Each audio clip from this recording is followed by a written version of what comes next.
It's a tragedy stuck in a void of time, a lived and painful memory for most of the country, an entire generation now who doesn't know what it's like to live in a pre-9/11 world. But talk to kids sitting in history classes across the country, and they don't know much about one of our darkest days. In schools, we just know, okay, this is what happened and that's it, let's move on. Claudia Schakowsky just turned 19. Her father, Norbert, was killed on 9/11, 8 months before she was born. She's grown up in a post-9/11 classroom where some schools barely scratch the surface of her biggest trauma and the country's. We focus so much more on other historical events that happened years and years and years ago that none of us were around for.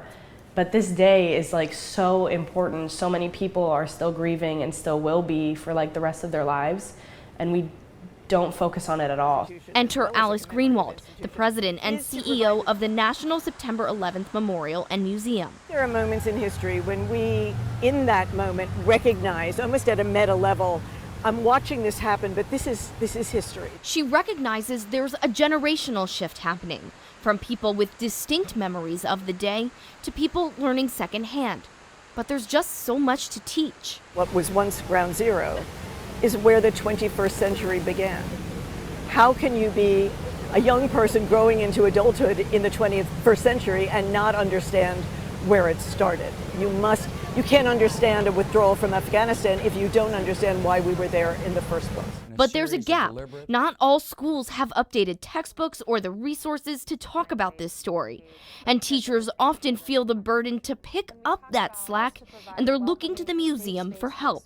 Alice and her team are now educating people with more than 2,000 libraries, virtual programs, and speakers in classrooms to create real connections to what older generations remember so viscerally. When you hear from another human being what it was like to lose a parent, what it was like to be in those buildings and evacuate while the firefighters and the police are going up to their deaths to help other people, but they were sacrificing their own lives for others. When you hear these stories, you cannot dismiss this. You cannot help but be moved. In person, Alice relies on people like Amy Hargrave, who was just 4 years old when her father TJ was killed. She works for the museum and volunteers on tours to talk about the impact that day had on her. Working here was very necessary for me to separate my grief and what happened to my future and who I am. It allows me to come down, tell my story, give my all to this place to make sure that we are teaching visitors and the next generation about it. And I can leave my grief here and leave the plaza and go home and just live my life normally. Amy says the impact is so much greater when people find out the person explaining an artifact to them has lived this pain.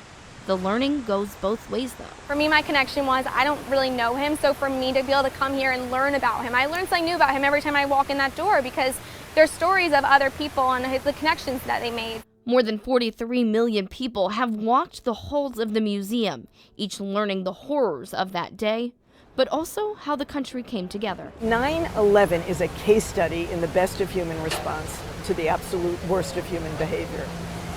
If young people understand they have the capacity within them to meet adversity with unity, resilience, and hope, I think that's a lesson well learned, and it's more relevant now than ever. At Ground Zero, Alex Miller, Newsy.